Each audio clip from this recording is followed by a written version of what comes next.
সকাল আমার প্রিয় বন্ধুরা, তোমরা সবাই কেমন আছো? আশা করছি তোমরা সবাই খুব ভালো আছো। দাদরামারা ছোট্ট একটা গ্রামে থাকি। আমার নাম হলো পূজা। তোমাদের সবাইকে স্বাগত জানাচ্ছি পূজার ব্লগ চ্যানেলে। তো চলো, এখন একটা নতুন ভিডিও কিন্তু আজকে শুরু করলাম। তোমাদের কাছে ছোট্ট একটা রিকোয়েস্ট থাকলো, ভিডিওটা প্রথম থেকে শেষ পর্যন্ত দেখার পরে যদি ভালো লেগে থাকে অবশ্যই তোমরা লাইক কমেন্ট শেয়ার করে কিন্তু পাশে থেকো। তো চলো, আজকের ভিডিওটা শুরু করলাম দোকান থেকে। ঘরের কোনো কাজকর্ম কিন্তু তোমাদের আজকে দেখাতে পারলাম না। তো কেন বলো তো, কারণ ঘরের কাজকর্মগুলো আজকে সকালেই সারা হয়েছিল, তো সেটা আজকে তোমাদের সাথে শেয়ার করলাম না। তো ভাবলাম প্রতিদিনই তো শেয়ার করি। তো আজকে দোকান খুলে আমি যেভাবে দোকানের খাবার দাবারের কোটোগুলো আমি গুছিয়ে রাখি সেইটাই কিন্তু তোমাদের সাথে আমি শেয়ার করছি।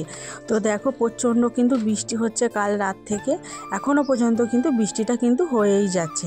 তো জানি না সারাদিনের মধ্যে একবারও কিন্তু এখন বৃষ্টিটা থামবে কি না। তো আকাশ কিন্তু কালো করে আছে। আর আমি দেখো দোকানটা এভাবে খুলে কিন্তু সমস্ত জিনিসগুলো কিন্তু পরিষ্কার করে থাকি। আবার একটা গামছা নিয়ে কিন্তু দোকানের সমস্ত খাবার দাবারের কৌটোগুলো ধারে ধারে যে নোংরাগুলো পড়ে সেইগুলো কিন্তু আমি এভাবে কিন্তু পরিষ্কার করে থাকি। তারপর কিন্তু দোকানে জল ছড়া দিই, তারপর কিন্তু ধূপটা জ্বেলে দিই।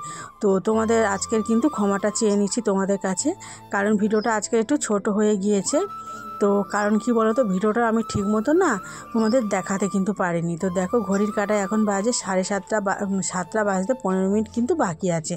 তো দেখো, আমি এভাবে সমস্ত ওই যে পাল্লাটা এভাবে কিন্তু মুছে কিন্তু পরিষ্কার করে থাকি। তারপর এভাবে দেখো বাইরে বের হলাম। এই যে বের হয়ে দেখো ঝাঁটাটা নিয়ে দেখো ঝাঁট দিতে হবে, যেহেতু দোকানের খাবার দাবারে প্লাস্টিক পড়ে থাকে, আবার শেকড় এইগুলো কিন্তু কাগজগুলো কিন্তু থেকে যায়। আর বৃষ্টি হচ্ছে বলে না এভাবে কি বলো তো বসে গিয়েছে। তো এভাবে কিন্তু দেখো ঝাড়াতে কিন্তু আস্তে আস্তে করে কিন্তু পরিষ্কার কিন্তু করে নিতে হবে। তো তোমরা রাস্তাটাই থেকে বুঝতে পারছো বৃষ্টি কিন্তু হয়েই যাচ্ছে, টিপ টিপ করে কিন্তু এখনও হচ্ছে। তো ভোর থেকে কিন্তু প্রচণ্ড জোরে জোরে কিন্তু বৃষ্টি হয়েছে।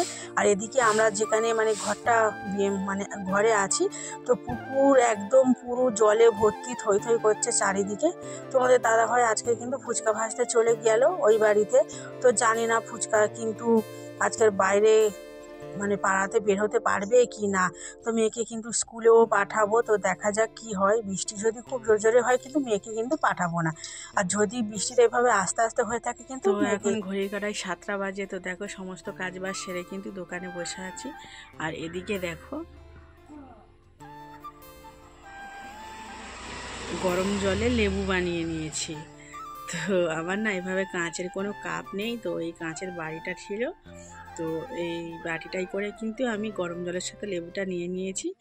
তো এটা কিন্তু এখন আমি খাবো। আর প্রচণ্ড গরম হয়ে গেছে না, খেতে পারছি না, এর জন্য একটু ঠান্ডা করতে দিয়েছি। তো চলো এটা খাওয়া যায়।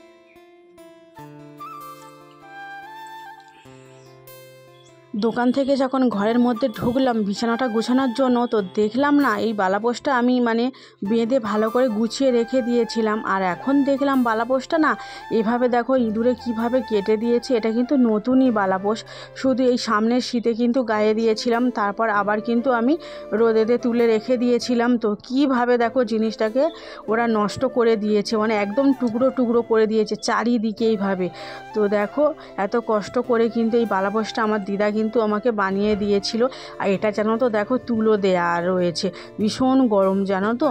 আর আমাদের ভাগ্য একদমই খারাপ সময় আমাদের পিছু একদমই ছাড়তে চাইছে না। কেন আমাদের সব সময় এত খারাপ সময় যায়, কোনো দিন একটু ভালো দিন আমরা দেখতে পাই না। যখনই একটু দিন ভালো আসে তখনই এভাবেই অবস্থা আমাদের খারাপ হয়ে যায়। তো আর কি আর করার আছে। তো এইগুলো একদম তো ছিঁড়ে গিয়েছিল। তো দেখো আমি এগুলো বসে বসে এইভাবে সেলাই করে নিলাম। নতুন বালাপোষ কীভাবে দেখো ইঁদুরে ছিঁড়ে দিয়েছে। তো এখন এইভাবে আমাদের কিন্তু গায়ে দিতে হবে। তো দেখো কি অবস্থা চারিদিকে, এগুলো আমি কিন্তু নিজের হাতে সেলাই করে নিলাম। বালাপোস্টটা আমি গুছিয়ে রেখে দিলাম আবারও। আর মেয়ে দেখো স্কুলে যাবে, তার জন্য দেখো ম্যাগি বানিয়ে দিয়েছি, একদম হালকা করে মশলা দিয়েছি, বেশি কিন্তু ম্যাগিটার মধ্যে মশলা আমি দিইনি, যেহেতু আজকে সকালবেলা অন্য কিছু ওকে কিন্তু আমি খাওয়াতে পারলাম না, তো ম্যাগি খাইয়ে কিন্তু স্কুলে পাঠিয়ে দিয়েছিলাম। তো তারপর আমি দোকানে ছিলাম বেশ অনেকক্ষণ ধরে, আজকে যেন কাস্টমার ছিল কিছু, এর জন্য আমি না রান্নাও বসাতে পারিনি, যেহেতু বাইরে প্রচণ্ড বৃষ্টি হচ্ছে আর মাঝে মাঝে কিন্তু থেমে যাচ্ছে। তো শ্বশুরমশাই ডাক্তারখানায় যাবে, এর জন্য আমাকে বলেছিল, তো আজকে দুপুরবেলা ভাত কিন্তু খাবে না, তো এর জন্য আমি অতটাও চাপ নিইনি, তো দেরি করেই বসাচ্ছি। তো ঘরে কোনো সবজি টবজিও নেই আর কোনো কিছুই নেই, তো বাজার থেকে মাছও আনা হয়নি, তো এর জন্য তো কি রান্না করব। তো এখন ঘড়ি কাটায় বাজে 12:30, তো এখন আমি ভাত বসাচ্ছি জানো তো, যেহেতু এখন কোনো আর কাস্টমার আসছে না, তার জন্য দেখো আমি কিন্তু এই সমস্ত কিছু গুছিয়ে গাছিয়ে নিয়ে একদম ভাত বসিয়ে দেবো। তো শর্টকাটে রান্না করব, যেহেতু দেরি হয়ে গিয়েছে। তো ভাত, আলু সিদ্ধ আর ডাল করব জানো তো, আর কয়েকটা ডিম ভাতে দিয়ে দেবো, মানে সিদ্ধ করে নেবো ডিমটা, তো এতেই কিন্তু খাওয়া হয়ে যাবে। যেহেতু মেয়ের স্কুল থেকে আবার ওর খাবারও দেয়, ওর বাবা কিন্তু স্কুলে কিন্তু আনতে যাবে কিছুক্ষণ পর, তো বাজারে গিয়েছিল, এইমাত্র কিন্তু বাড়ি এসেছে। তো এই জন্য কিন্তু আমি এখন ভাতটা বসাচ্ছি। তো জানি না কখন হবে ভাতটা, আর আমার শ্বশুরমশাই বলেছিল যে মানে থাকবে না বাড়িতে, কিন্তু এখনও উনি কিন্তু মানে যায়নি ডাক্তার দেখানোর জন্য, বৃষ্টি হচ্ছে বলে। তো তার জন্য দেখো আমি তাড়াতাড়ি করে বসাচ্ছি, যদি আধ ঘন্টার মধ্যে ভাত আর ডালটা হয়ে যায় ওনাকে কিন্তু দিয়ে আসবো।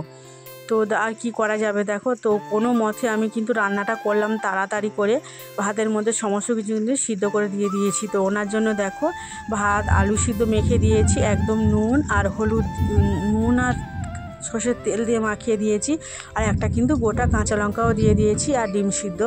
আর দেখো বাইরে কিন্তু বৃষ্টি হচ্ছে, তো এই অবস্থায় কিন্তু আমি ভাতটা কিন্তু দিয়ে এলাম।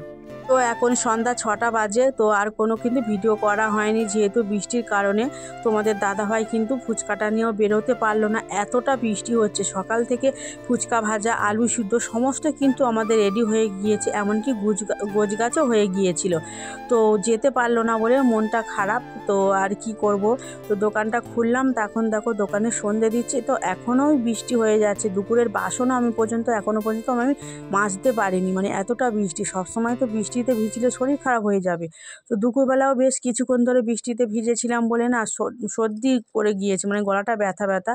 তো দেখো বিছানাটাও করে দিয়েছি, কারণ মেয়ের ঘুম পাচ্ছিল, তো এর জন্য। তো আর রাতে আর কোনো কিছু রান্না করিনি, ওই যা ছিল মুড়ি ভাত মিলিয়ে খাওয়া হয়ে গিয়েছে। তো এখন দেখো অল্প কটা ভাত এই কুকুরগুলোকে দিয়ে দিয়েছি। তো ভিডিওটা দেখো এখন আমি শেষ করে দিচ্ছি, ভিডিওটা বড় করতে পারলাম না, টাটা বাই বাই।